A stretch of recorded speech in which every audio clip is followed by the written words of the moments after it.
In Syria, there's the years-long standoff between the regime and jihadist insurgents in the north, the latest installment, a government bombardment in Aleppo province. Now, though, there's defiance from an unexpected place, in As-Suwayda, that's in the south, cost of living protests swelling into calls for the ouster of Bashar al-Assad. Well, joining us is Mahmoud Naffakh of the France 24 Observer's fact-checking and citizen journalist desk.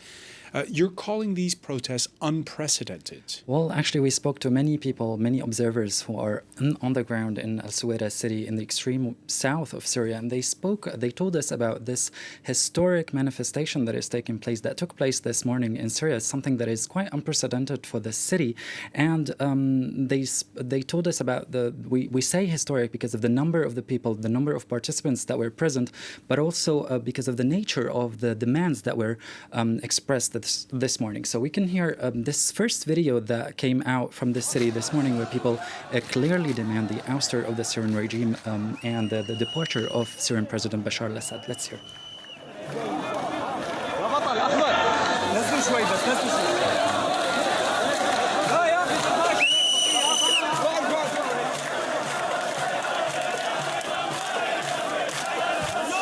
So yeah, this manifestation took place this morning, and the demands concern not only the departure of the Syrian President Bashar al-Assad, but people also expressed their anger against the opposition, the political opposition, who is now seen as a failure, who has not been successful during the last 12 years in achieving political solution in Syria. So other thing is important to know that this protest started almost a week ago, because the government decided actually to raise the price of the petrol by over 200%. This is something like an increased price that is quite devastating for a population whose financial situation has been ravaged by 12 years of wars, and that are not able to sustain such a situation in Syria. And again, As-Suwayda is a locality that's not associated with those 12 years of war.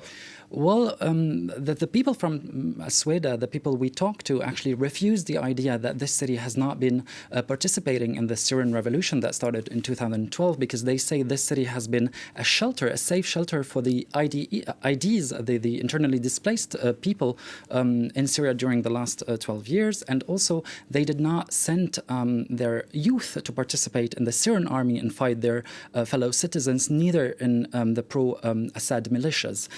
This is something that they really insist on when we talk to them.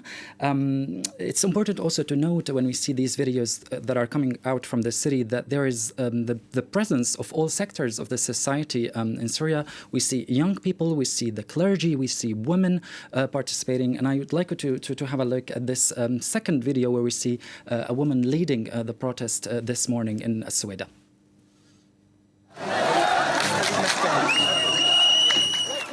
So yeah, this woman actually is saying that we want our rights. The word is only belongs to the street. We want the departure of Assad and the down with the regime. And this is something that we actually didn't hear so much in this city.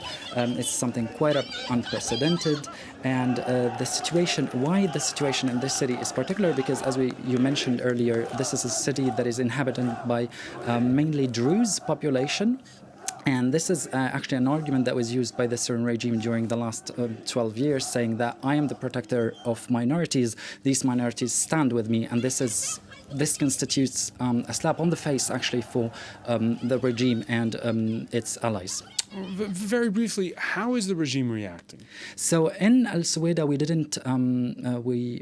didn't see any sort of repression that we used to see in other cities like Dar'a, Aleppo, Damascus, or Damascus countryside. We are still really careful it's not possible to predict or say what's going to happen next. We don't know how the regime will respond. People are quite pessimist, let's say, especially Syrians on the ground, because they don't believe anymore in a political solution, because they think that their destiny actually is in the hand of Russians, Iranians, and the Syrian regime. So it's really unclear for now what's going to happen next, but we are going to continue to look for the situation there in As-Suwayda in with our observers team. Yeah, once again, more on our Observers website. Mahmoud Naffakh, many thanks for that update.